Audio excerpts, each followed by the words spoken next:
we all doing today? My name is Anima and I have a post-commentated Pokemon X and Y Wi-Fi battle for you, this time against Raymond, otherwise known as FlamingAxel on YouTube. There will be a link to his channel in the description down below, which I suggest that you go and check out because this man has very interesting sets. Now, you are seeing the Gliscor, I'm sure you are, I know you are, you're seeing the Gliscor and you're going, That's a fucking Gliscor, right? And that's what I thought when I first saw it, but there was a niggling feeling that this person was not all about that noise. But I quickly checked him out prior to us battling. Mind you, I didn't have that much time because the battle was pretty much set up right there on the fly. So it's not like I could do any like market research or anything like that. But I just got the feeling, the impression from this, that he wasn't about that noise. So, my team is Moltres, Gengar, oh my god, I always stumble. Grand Bull, Mega Aggron, Hitmon, Top, and Swampert. While my opponent is using a Gliscor, Vivillon, Snorlax, Prinplup, Florges, and a Victini. Now, this is a very interesting lineup because this is a mixed tier battle. 1 OU, 1 NU, 2 UU, and 2 RU Pokemon. So, let's hit battle start. And you'll see what happened. This is a very interesting game. It's a really great battle, and it came quite down to the wire. So, get comfortable, ladies and gentlemen. I decided to lead with Frank the Moltres while my opponent sent out Victini. Now, I wasn't sure if this would be a Scarfed or Banded set, which is the usual flavor that comes with Victini, so I went straight up for a U-turn. This is a rash-natured Moltres with a choice Scarf packing U-turn, Air Slash, Fire Blast, and Hidden Power Electric. I went for the U-turn just in case my opponent did decide to switch out and went into Grand Bull, hoping that they were a physical Victini. My opponent did go for Psyshock, which reveals that they are a special attacking Victini, but they hit me on the defensive side, so thankfully that's the reason why I'm able to take that quite so well. I did decide to go straight for a T-Wave here, just to try and, you know, just get this thing under control, but my opponent did go for the Blue Flare and miss, which I think was quite important, as I probably would have completely and utterly died, to be completely and utterly honest with you. Thankfully, they did miss, so a little bit of hacks in my direction, and they do go out into Gliscor. I did anticipate them switching into something else, but didn't quite see Gliscor coming out, so I did go for the Earthquake, which my opponent managed to avoid completely due to their flying typing. So I see the Toxic Orb, and I'm like, I don't really like this very much, but let's go into my Beyblade. I did kind of think that, I don't know, I thought that a knockoff would be coming. I just had this feeling that they weren't the Toxic Orb flavor. But my opponent does decide to go for the Fling and throws the Toxic Orb at my Hitmon top, which is very interesting. I do get poisoned because of that, because Fling will give the side effect of the item. So if it was a Flame Orb, it would have been a burn, and so on and so forth. So now my Beyblade is poisoned, and this kind of sucks, but I thought, you know what, I do have Grand Ball, so I'm okay. I do decide to make the out switch because I can't really touch this thing anyway, and I did want to go back into Frank. I think by this point my opponent probably cottoned on that I was like Scarfed or something. Because I outsped the Victini so easily. And Victini is no slouch in the speed department. They do go for the Protect to scout what I'm about to do. And, yeah. Because I went for the U-turn anticipating the Florges to come in, they are able to just quite comfortably stay in on the next U-turn and be completely unscathed by my efforts. I did want to go into Nashor just to get off another Intimidate to render this thing's attacks completely useless, and I wasn't sure what its full spread was in terms of all of its attacks. So I've seen Protect, I've seen Fling, and I've seen Earthquake. I didn't know what the last move was. Actually, no, screw me. Well, don't, please. Acrobatics was the last move, which is empowered because they lost their item from the Fling. So this is a very considered and clever Gliscor set, which I actually really like. Probably would never use it because I just don't like Gliscor enough, but I do really like it nonetheless. I did go for the Heal Bell here, just to remove the Toxic from my Hitmon top because it was a pain, it was upsetting, it was very sad and very tragic. Now this thing is out, and do not underestimate these Pokemon. I have learned not to underestimate these things. In fact, I am more afraid of a second stage Pokemon because you just know that it has the Eviolite and you just know that it's going to be bulky. And in some cases they are even more bulky than standard walls in UU and OU, to be completely honest with you. So much honesty here. My opponent goes for the Scald and gets the Burn, which is kind of upsetting for me. I went into Hitmon top because I am specially defensive, so I would be able to get the Intimidate off just in case this thing did decide to be a physical attacking variant, and I would be able to resist its moves fairly well if it was a special attacker. So, pretty much okay with that. My opponent does withdraw, perhaps predicting the out switch, either way not being very afraid of my Hitmontop anyway, and goes into Gliscor. Now this is obviously really good for me, because I'm able to get off a hit. I did decide to go straight for the Ice Punch, not messing around because I wanted this thing out of the picture. Sid goes for the Ice Punch. Sid goes for the Ice Punch. That is a reference to my Nuzlocke, if you didn't know. That's a plug. That's a plug right there. Go and check it out. You don't have to do that. You really don't. Lucky for me, I get the freeze hacks, but it doesn't matter because my opponent packs the Scald anyway, so no big deal. Go for the Earthquake and do really not much damage at all. I'm able to get off another Earthquake. At this point, my mentality was I just want to kill this thing. I need it dead. I need it dead. I need it dead.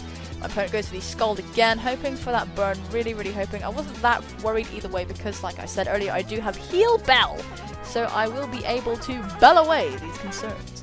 And I'm almost able to secure the kill. Maybe if the roll was higher, maybe there was no chance. Who knows? But my opponent is able to get off a rest. And I really just didn't. I was just so upset. I really, like, honestly, seriously, Pokemon that rest are my weakness. Rest Pokemon are a very sincere weakness of mine. I decided to go out into Gengar. As my opponent goes out into Gliscor. I thought Gengar would be able to dent the Prinplup fairly well. And even if not, Gengar will be able to do some work. Unfortunately for me, I did go for the Sludge Bomb, which is resistant because Gliscor is a ground type and my opponent is able to get off in Acrobatics. I do think maybe a Shadow Ball would have killed, maybe, but I wasn't completely sure, and I did need Cheshire around just in case any bullshit was going to happen later on. So I did decide to go into Nashor just to get off the Intimidate again. And this is good, this is all great for me. And I kind of misplayed here with my Ground Ball. I did kind of misplay here now looking back on it. My opponent is able to go for the Acrobatics. What I should have done here was gone straight for the Heal Bell and helped everybody out, got rid of the burn on my Hitmontop because that would have been able maybe to do something later on. The Acrobatics comes again and Nashor is still able to take that, so that's okay. I just wanted to go for the Play Rough just to try and whittle this thing down to put another Pokemon in a better position to KO it. So this is a bit of an upsetting situation, an upsetting turn of events in fact. And I think I'm just going to speed it up here. So here we're just kind of gonna see the same pattern with me going for the Play Rough as the Gliscor goes for EQ. This is very tragic, very sad indeed, and I really should have preserved Nashor much more effectively than this. Oh lord, it's just depressing. Truly, truly just depressing. Yeah, another Earthquake, and Nashor's just gonna get whittled down.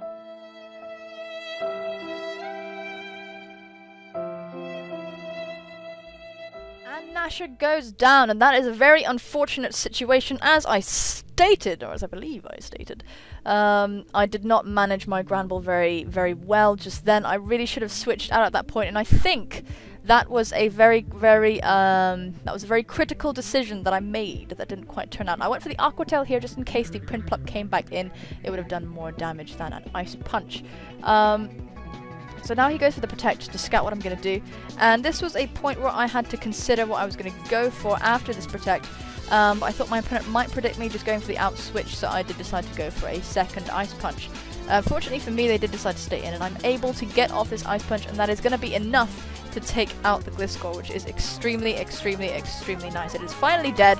Thank Lord, we can all just go to bed. It's fine, it's gone. And it's just horrendous and wah, wonderful. So now the Florges is here, and this is very upsetting for me because it does pack the Aromatherapy. As far as I'm concerned, all Florges should run Aromatherapy. Aromatherapy and Heal Bell are beautiful moves, and I just think everybody should have them. As you can see from that disturbing sequence of words at the bottom there, Paralyzes was cured and Prinplup is awake. So this thing is a definite partner to the other Pokemon, and upsettingly, it does have Wish and Protect, and at this point I was not happy, just because, of course, Wish Protect means it is guaranteed healing, plus the leftovers. It is actually far better to run that than any other instant recovery move when partnered with the leftovers anyway. So at this point, I was like, man, this thing is going to be able to heal everything back, and there's nothing I can do about it. So all I could really do was just keep going for Earthquake, And it is taking these earthquakes pretty damn well. This is an adamant-natured Swampert. And that must be a defensive Florges. Just seeing how well it takes it, because Earthquake is like a 3 KO, perhaps not even that. They did predict me to just keep on going for Earthquakes and went into the Vivillon. So I kind of thought that he might predict me going out into Hitmontop, who was burned, so who was already status, so that's where I stayed in with Swampert, and this is unfortunate because Sid does fall asleep. It is very, very, very sad indeed that Sid is asleep. So I can't do anything to this thing, and I don't want it setting up, so I do decide to switch out into Jaeger, who is specially defensive, and Rock type will be able to take Hurricanes, and everything this thing can do extremely, extremely well. So that's fine. My opponent definitely knows they can't touch me, so they do withdraw and go out into this godforsaken Prinplup. And I'm able to get off the Mega Evolution and go for the Stealth Rocks. Now, my opponent obviously predicted this because the Prinplup is their designated defogger, so that is, yeah, it's going to be able to get rid of these rocks easy peasy, but I was hoping for some sort of shenanigans with this to just try and, at least if I could force the Prinplup to keep going for defog, then that'd be fine. I do decide to roar it out, and out comes the Vivillon again. It can't do anything, so I thought I'm just going to get out my rocks again until one of us breaks this pattern. That's going to be what happens.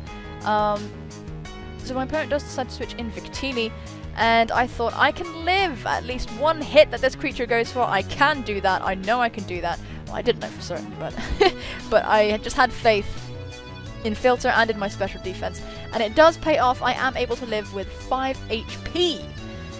And this thing, it takes this Earthquake.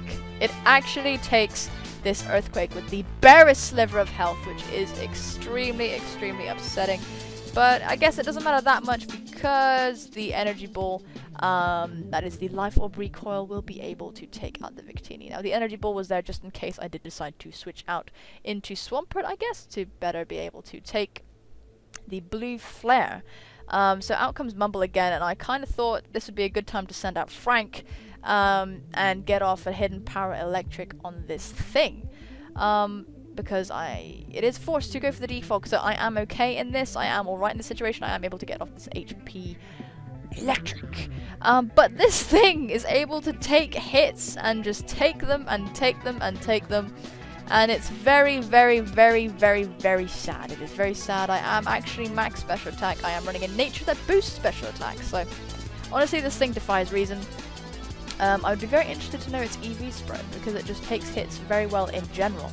I'm kind of thinking, I think it's defensive, but it just takes these Hidden Power Electrics extremely well because of the EVO Light. So I do decide to go into Cheshire, knowing that my opponent has to out-switch. They do go into the Florges, who would be able to take the Hidden Power Electric. So that was a, so that was fine. That was a very good situation on my behalf. And I just thought I would go for a Sludge Bomb. My opponent does go for the Protect to get some Lefty's Recovery and to scout what I am going to do. And obviously they don't want to stay in on a Sludge Bomb, so this thing is definitely physically defensive. I do think it would be able to live at least one Sludge Bomb, perhaps? At least one, just because Florges is a beast and does not die. This thing does not die. So Snorlax is going to come in and is going to be able to take this Sludge Bomb just fine. I had the feeling that this wasn't a typical cursing Snorlax, so I did just decide to go straight for the Destiny Bond. And this works out amazingly for me because my opponent does go straight for the Heavy Slam and takes out my Gengar, which is going to be great because obviously the Snorlax is going to go down, and that is amazing! For me, it's amazing for everybody. In fact, I think we should have a party. You're all invited. Apart from you, Snorlax. Apart from you. You can die. It's fine. So I do go into Frank now.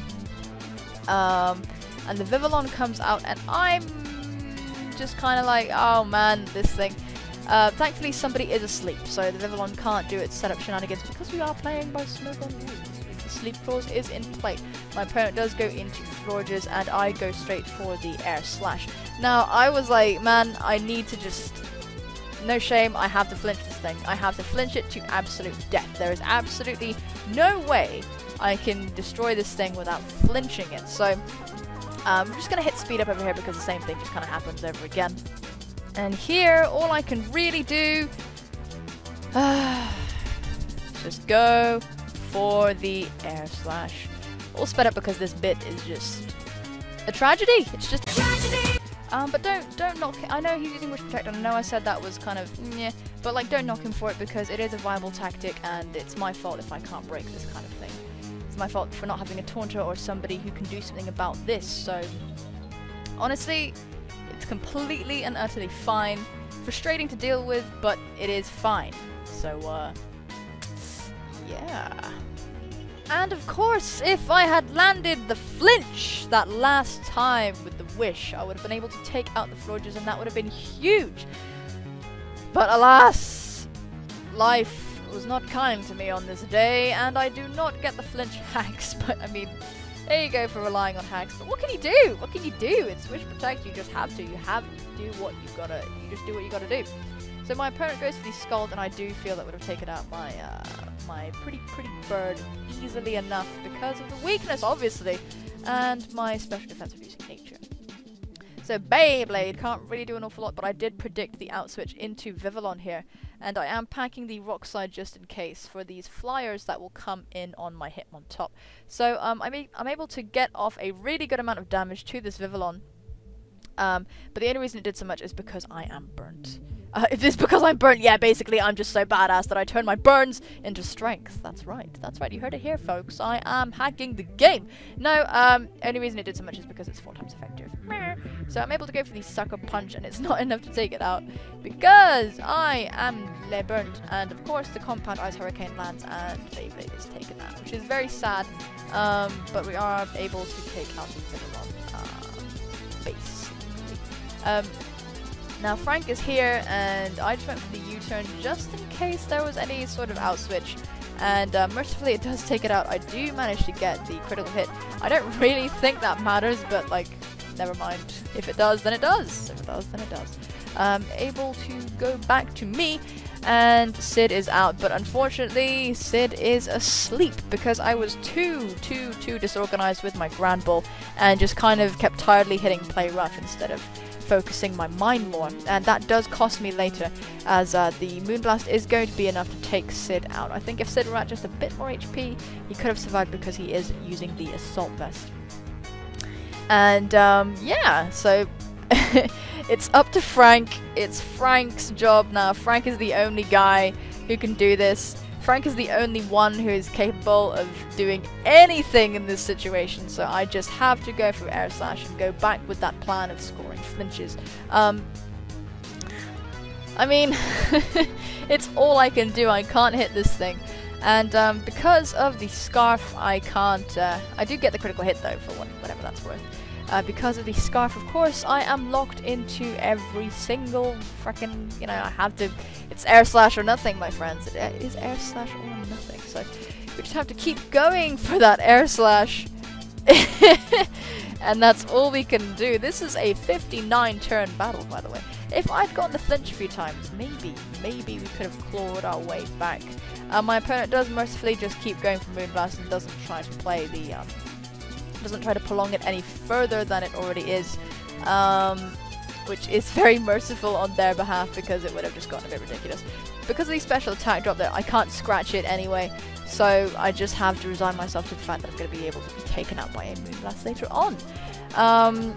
I was hoping for like 3 flinches in a row. I have seen it happen, not on my behalf of course, but I have seen other people manage to score 3 flinches. But yeah, good game, Raymond, otherwise known as FlamingAxel. I really enjoyed that match. I think it was really, really good. Your team just completely outlasted mine, especially towards the end there. Guys, if you enjoyed that battle, please feel free to leave a like, leave a comment if you did enjoy, telling me what you liked about it. The question of the day is, would you rather have tentacles or 8 eyes? Think about that. I'm talking 8 tentacles or 8 eyes. You have tentacles. They are big tentacles. They are sort of, you know, all reachy and squirmy and weird. Or 8 eyes. The 8 eyes don't necessarily have to be on your face either. Maybe 1 eye has to be on your face, just for maximum, you know, just for some sort of weirdness, you know. And yeah, so yeah, please do leave a like if you did like the video. And if you aren't already, please feel free to subscribe. But of course, you don't have to do any of these things. In fact, the most important thing of all is for you to take care of yourselves, and I will see you soon, my friends. Bye-bye!